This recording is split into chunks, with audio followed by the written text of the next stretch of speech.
Buenas tardes, Facultad de Derecho, Facultad de Ciencias Políticas. Nos encontramos en Homo Politicus en una entrevista especial con Patricia Arichis. Para esta entrevista nos encontramos Enrique Pimentel, Guadalupe Peña, Patricia Arichis. Patricia, sin miedo, por favor. No te vamos a morder si quieres hacer. Bueno, les platico un poco. Patricia ¿puedo calificarlo como fotoperiodista? Pues creo que me acerco en este momento más a la fotografía documental. Okay. La fotografía documental y la fotografía periodística son como primas hermanas, pero exacto. La fotografía documental es esta fotografía con enfoque social que se hace en un lapso largo, ¿no? Que es de largo aliento, y el periodismo es un poco más breve, ¿no? Porque está siempre la cuestión de la inmediatez. Entonces, más creo que fotografía documental es como a lo que más se acerca a lo que hago. Qué bueno que nos explicas esto, porque para los legos, con nosotros, es algo novedoso.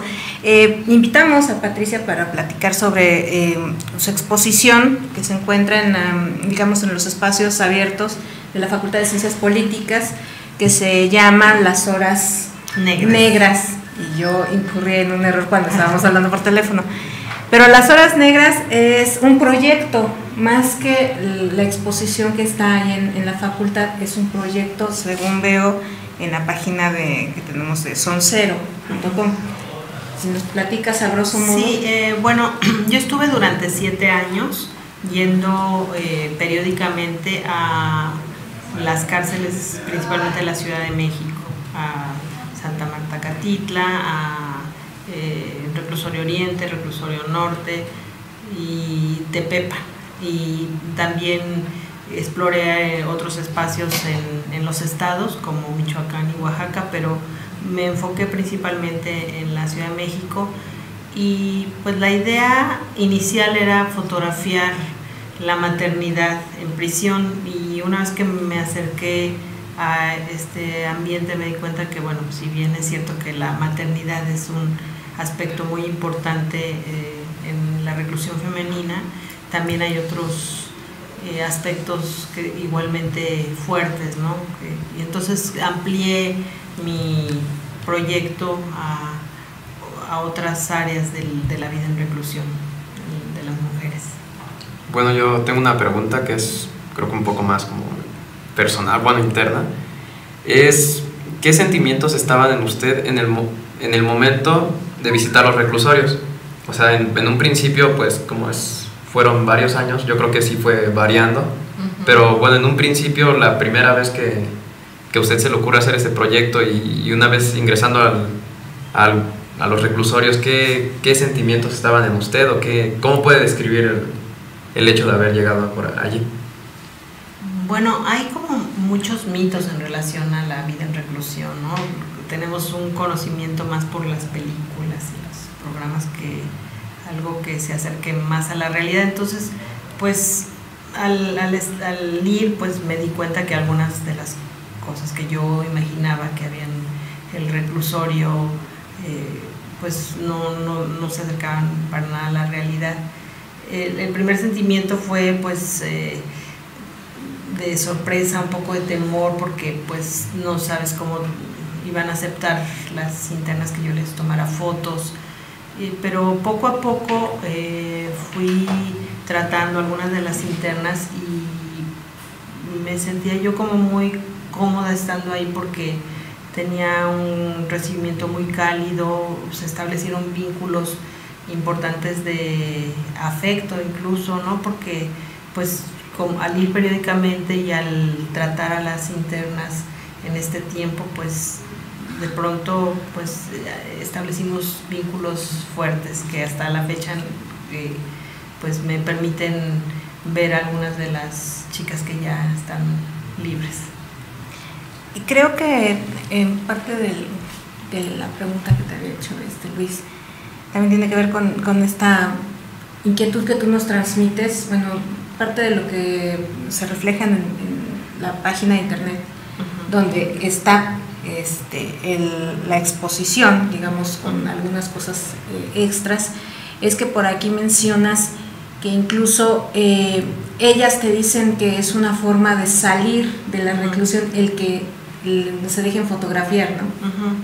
Sí, la serie la concreté en un libro del mismo nombre, Las Horas Negras, y ahí utilicé varias de las frases que escuché a lo largo de este tiempo que estuve fotografiando el tema. Entonces, una chica un día que la estaba tomando fotos me dijo: retrátame porque es la única manera que tengo de salir de aquí. Para mí la frase fue muy fuerte y creo que también me dio mucha luz en el sentido de encontrarle el porqué a hacer las fotografías en el reclusorio. Dije, bueno, pues la fotografía también puede ser de alguna manera como un acto de libertad. Entonces fue muy importante esa frase para mí. Y de hecho a mí me quedó muy presente junto con las cartas que te dedican, porque básicamente son dedicatorias. Creo que incluso hasta podemos decir que son poéticas. Sí. Perdón por desviarme, pero en sí hay una que me llama muchísimo la atención. Ustedes hacen la descripción, hacen la transcripción, corrijo, de algunas. Una, por ejemplo, dice: yo, Dolores Sierra, expreso tristeza, soledad, ya que extraño a mi familia, ya que me encuentro injustamente en esta cárcel, de un delito que yo no cometí, del que se me acusa, y le pido mucho a Dios que me dé la libertad para seguir adelante con mi familia. Y pienso que las fotografías son excelentes, ya que reflejan nuestra realidad en nuestro centro penitenciario, ¿no? Aquí en las fotografías vemos relaciones de amistad, relaciones que tienen que ver con el propio encierro. De hecho, por ahí muestran algunas relaciones lésbicas, pero es más por esta cuestión del encierro, ¿no? De cómo el encierro hace que se hagan estas hermandades o estas relaciones para poder superar la misma situación de reclusión, ¿no? Sí, curiosamente, hay un fenómeno importante, que es que hay una población mayor de reclusos hombres que de mujeres, y también curiosamente los hombres son mucho más visitados que las mujeres. Digo, no solamente por la cuestión de población, que pues en porcentaje es mucho menor, pero también las mujeres, no sé por qué razón, yo deduzco que hay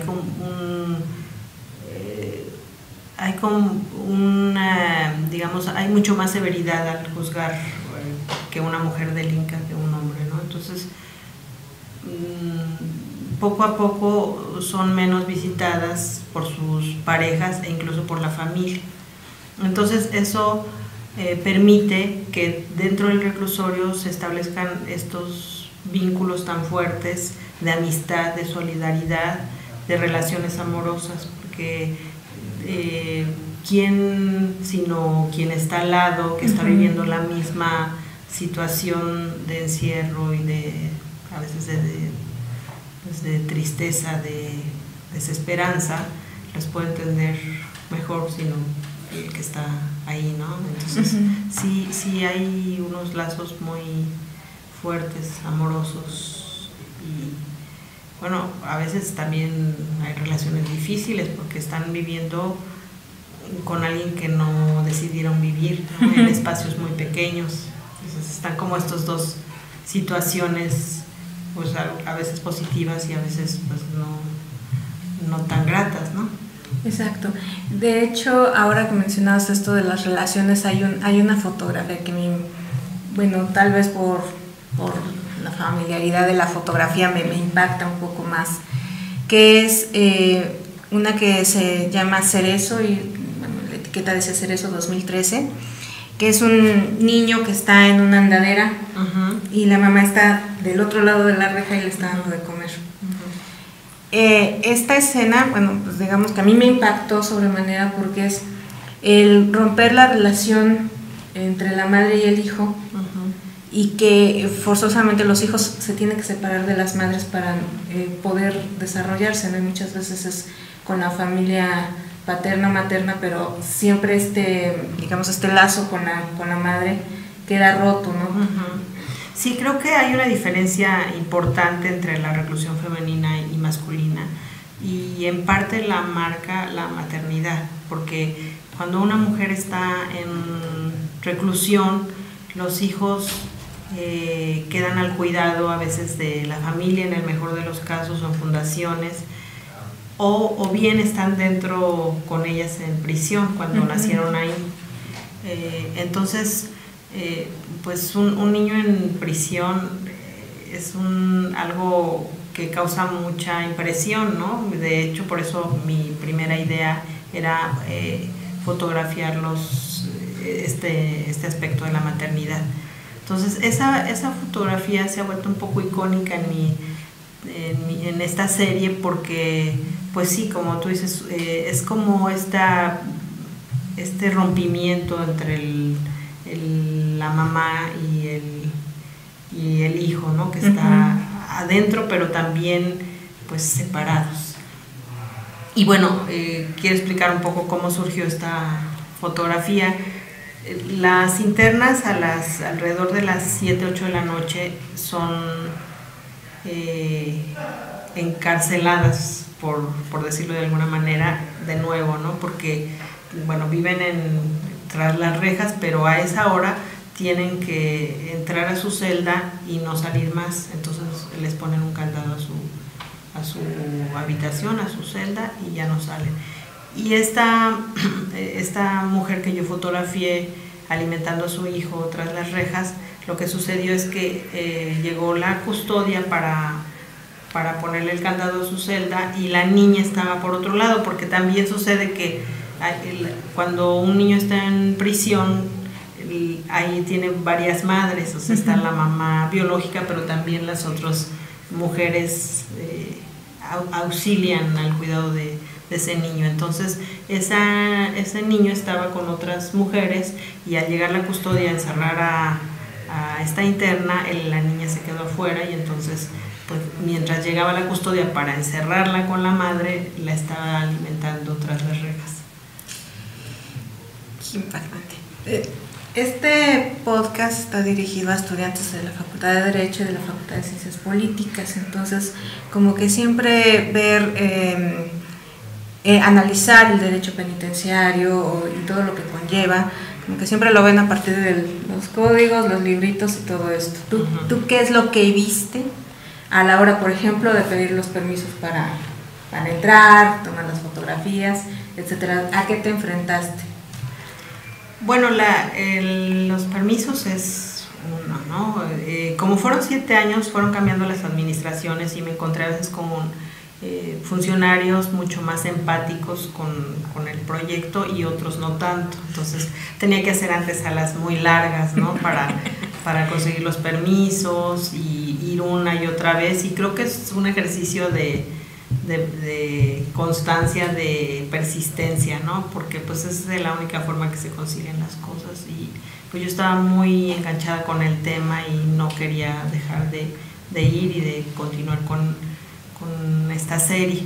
Entonces pues sí, fue a veces muy difícil. Hubo una vez que un director de reclusorios me hizo firmarle una especie de reglamento donde me decía que no podía conversar con las internas, que no podía estar en sus áreas privadas, que solamente en las áreas comunes.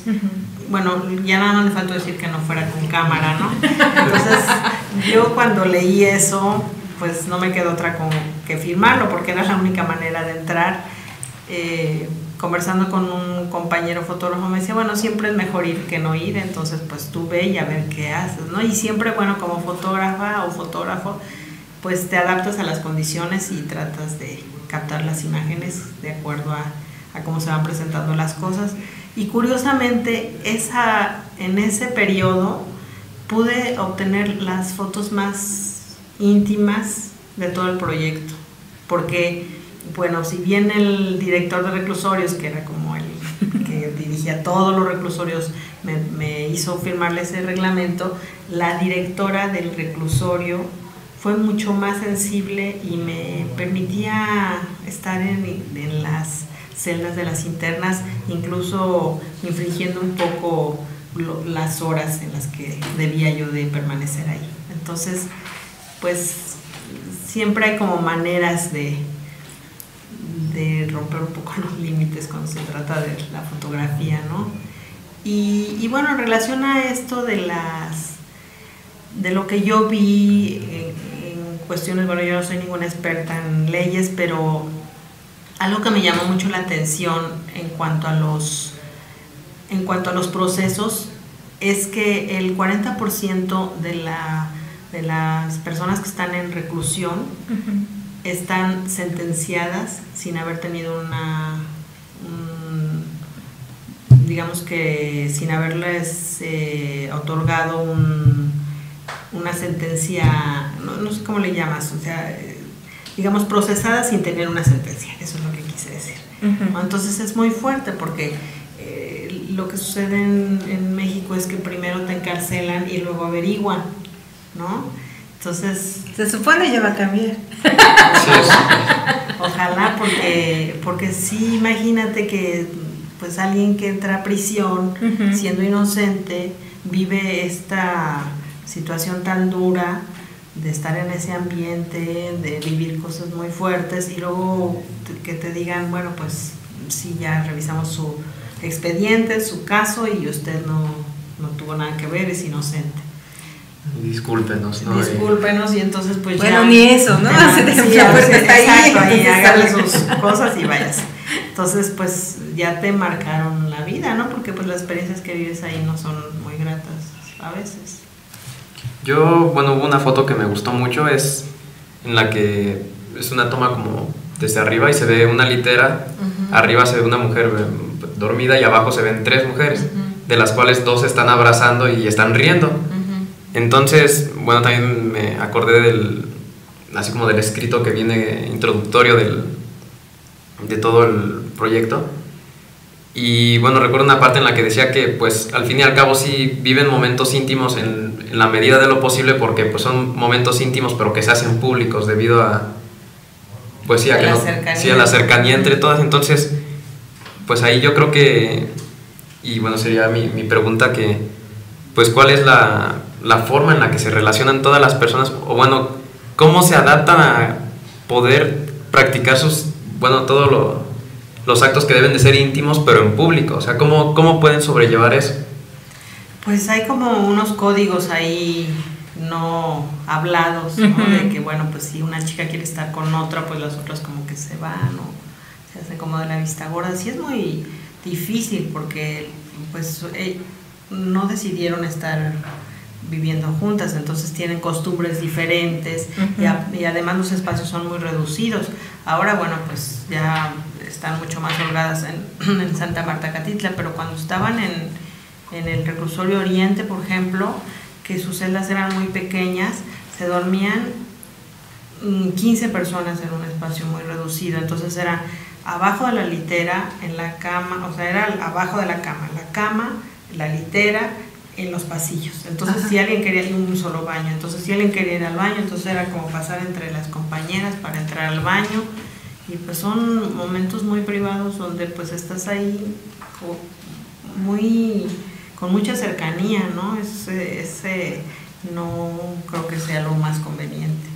Incluso, bueno, hay mitos terribles en los reclusorios varoniles que yo escuché historias que nunca corroboré, pero que era tal cantidad de gente que estaba en los dormitorios que los amarraban en las rejas para que durmieran parados porque ya no había espacio adentro. Yo no sé si esto es real o no, pero me pareció fuertísimo cuando lo escuché, ¿no? Claro.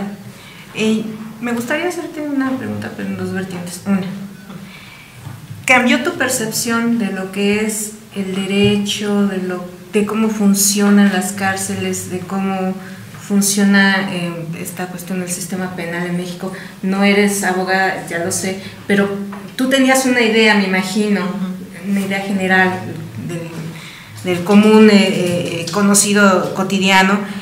¿Cambió tu idea a la hora de ya terminar el proyecto, de terminar incluso ya con amistades fuera del reclusorio? Y por otra parte, ¿cómo percibes el papel o cómo percibes esto de la protección de la mujer dentro del derecho después de esta experiencia? Pues sí cambió mi idea.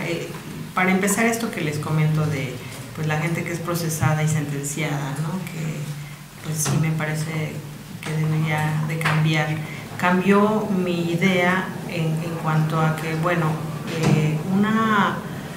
una persona que ha estado en prisión sale después de haber cumplido su sentencia a un mundo que no le ofrece posibilidades de nada. O sea, sale estigmatizado porque pues ya estuvo en prisión, ¿no? Difícilmente la gente le da un voto de confianza para otorgarle un trabajo. No hay, yo creo que debería haber como una especie de intervalo donde no está ni en el encierro ni en la libertad, donde pudiera como la gente tener pues un cobijo temporal y ofertas de trabajo, algo que le ayudara paulatinamente a readaptarse de veras a la sociedad, porque siento que la propia sociedad no les ofrece posibilidades para integrarse a una vida mejor. Y entonces, pues sí, creo que también, por ejemplo, en los reclusorios hay una serie de actividades que los mantienen ocupados, pero que en la vida ya cotidiana, cuando estén en libertad, no les van a servir de mucho. Hacen manualidades, digo, a veces sí hay gente que tiene muy buena actitud y se supera, incluso hay gente que ha estudiado hasta licenciatura ahí, ¿no? Muchos, bueno, varios han estudiado precisamente derecho, porque pues eso les ayuda un poco a entender su situación. Pero creo que sí, muchas de las actividades las entretienen, pero al estar ya en su vida cotidiana, cuando ya estén libres, no les sirven de mucho, no los capacita. Al menos eso es lo que yo vi en el reclusorio femenino. ¿Y tu percepción del derecho? Pues como les decía, creo que la sociedad juzga mucho más severamente a las mujeres que a los hombres, ¿no? No sé por qué razón. E incluso creo, ustedes sabrán mucho mejor esto, pero que las sentencias de las mujeres, un hombre que ha cometido el mismo delito, ha sucedido como en historias de parejas, ¿no? Que cometen el mismo delito, la mujer tiene una sentencia más larga que el hombre, no sé por qué, eso me llama mucho la atención. Entonces, pues no está parejo, pues, ¿no? Y pues en ese sentido creo que sí debería de haber un cambio. Pues también esto de los abogados de oficio, que pues seguramente no tienen como unos sueldos muy buenos, entonces de pronto pues no hay mucho interés en los asuntos. Entonces las mujeres están en ese sentido, bueno, mujeres y hombres están en ese sentido muy abandonados, ¿no? Sí. Yo, bueno, una pregunta es, ¿qué es lo que más le llamó la atención de lo que haya visto o lo que haya escuchado? Bueno, lo que más le haya llamado la atención sobre la vida de todos los reclusorios. Pues me llamó la atención cómo las mujeres se apropian de su espacio, y yo creo que eso es como una forma de sobrellevar el encierro. Entonces se apropian de tal manera que su espacio es su casa. De hecho dicen que su celda, cuando se refieren a ella, es ¿quieres ir a mi casa? Entonces la adornan, la tratan de decorar de tal manera que no se sienta tanto que es una celda. Eso me pareció muy curioso, ¿no? Hay gente incluso que tiene cortinas así rositas y mucha decoración y flores, y algo que les ayude a sobrellevar esta parte tan dura, ¿no? Me llamó también la atención este asunto de la reincidencia. Creo que es algo de las cosas que fueron muy sorpresivas para mí.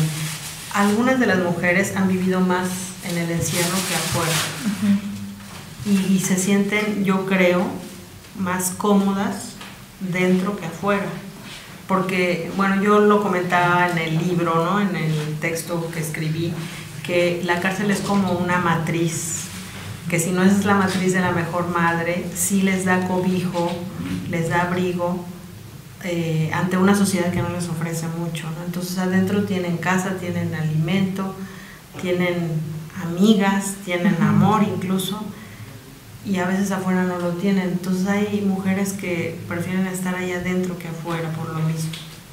Ahora que comentas esta parte de cómo decoran sus espacios, recuerdo mucho el texto de Virginia Woolf, el de la habitación propia, no sé si lo has leído, de cómo a partir de que la mujer pueda tener un cuarto, una habitación propia, y a partir de ahí desarrollar sus pertenencias, su propia personalidad, es como se va a proyectar hacia el mundo. Entonces creo que precisamente esta cuestión del encierro inhibe esto, que aunque se alleguen de elementos alternos, finalmente la personalidad se coarta, se cohíbe y totalmente se corta, ¿no? Creo que, bueno, yo adoro este relato que hiciste, porque claro, me hiciste recordar este texto de Virginia, que creo que es magnífico. Y bueno, hablando de artistas y hablando de fotografía, se considera, bueno, yo no sé, tú que convives con más colegas, y bueno, yo básicamente conozco a Pedro Meyer, así como que el máximo fotógrafo de México, ¿verdad?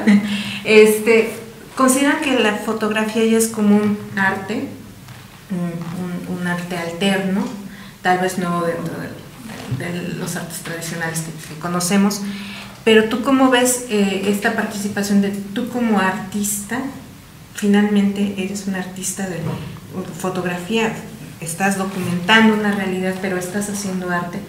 ¿Cómo ves esta relación del arte con la realidad, en este caso una realidad cruda como es la de la penitenciaría?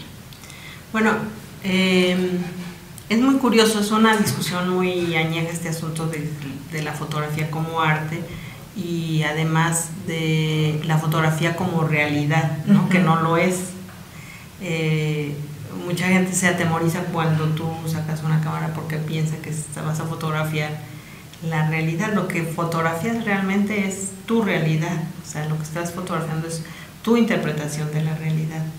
Entonces, pues de alguna manera es como estas dos cosas que tú mencionas. Es por un lado, pones como tu creatividad a la hora de ver, pero también estás fotografiando una realidad. Entonces eso es lo interesante de la fotografía documental, que tiene como estas dos vertientes. Es arte, pero también es realidad, o por lo menos tu realidad, ¿no?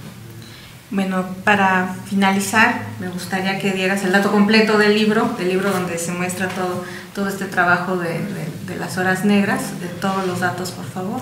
Bueno, el libro, como tú mencionas, se llama Las Horas Negras. Fue una edición financiada por el FONCA, por el CONACULTA, y estuvo distribuyéndose en las librerías más importantes, pero con muchas deficiencias por la distribuidora que lo tenía en sus manos. Entonces recogí todos mis libros, y ahora lo que estoy haciendo es como voy a tratar de abrir una página y venderlos yo por mi cuenta, ¿no? Porque estaba en pues, todas las librerías, pero a la vez no estaba, ¿no? Tú ibas y preguntabas y te decían que estaba agotado, y en la distribuidora lo tenían embodejado. Entonces hasta que ya dije, cosa no, ya tan basta. rara. Sí, rarísimo. Entonces yo dije, bueno, pues si uno hace un libro para que se vea, pues qué caso tiene que esté ahí guardado. Entonces ahora voy a tratar de, por mi cuenta, distribuirlo. Bueno, invitamos a los alumnos de ambas facultades, de toda la universidad, claro, a que se paseen, conozcan la Facultad de Ciencias Políticas. En serio, la están poniendo bonita, están haciendo algunas obras, pero conózcanla, en serio. Hace 20 años no podrían vislumbrar lo que han hecho con la facultad, y creo que visitarla ya es un lujo. Y pasear, precisamente, observar toda... ¿cómo se le llama esto? ¿Quién te hizo la curaduría? ¿Sí es el término correcto? A ver si no aquí me ocurre una pifia. ¿Quién te hizo la curaduría para que, por ejemplo, en el pasillo donde está la rampa quedaran unas fotos, y en otros donde están las mesitas de ajedrez, ¿verdad?, quedara la mitad de la exposición? Pues mira, a mí me invitaron de la facultad, Claudia Loredo, y yo le hice una selección de las imágenes y ya la curaduría fue a cargo de, no sé si de ella misma o de alguien más. Y próximamente quizá hagamos una inauguración simbólica que no se hizo. Exactamente. Entonces, ya les avisaremos. La exposición va a estar hasta mayo, tengo entendido. Sí. Entonces, bueno, pueden pasearse, observar y, conocer un poco más. Sí, si quieren el libro, bueno, pues igual me pueden contactar. Claro que sí. Facebook, ¿En qué estás ser trabajando ahorita para que también vayan conociendo un ahora, poco más? Bueno, sigo como en estos temas de género. Estoy desarrollando desde hace 3 años un proyecto sobre niñeras. Entonces he estado fotografiando a las niñeras con sus propios hijos y con los hijos ajenos, con los niños que cuidan en sus ambientes, y ha sido muy muy interesante con lo que me he encontrado, y ha sido muy gozoso, ¿no? También es una serie que me ha permitido establecer vínculos afectivos importantes con las niñeras, con los niños, con las mamás de los niños, y para mi sorpresa me han abierto las puertas de sus casas muchas personas y me han permitido hacer este trabajo que es muy íntimo, ¿no? Claro, ahora sí. Correo, Facebook. Muy bien, bueno, pues en Facebook me pueden encontrar como Patricia Aridgis, y ahí igual si alguien se interesa por el libro, pues podemos ponernos en contacto. Y puedo darles mi correo, es aridgisp@yahoo.com.mx. Pues Patricia, muchísimas gracias a por ustedes. venir aquí al Centro Histórico. ¿Disfrutaste de la visita? Sí, cómo no.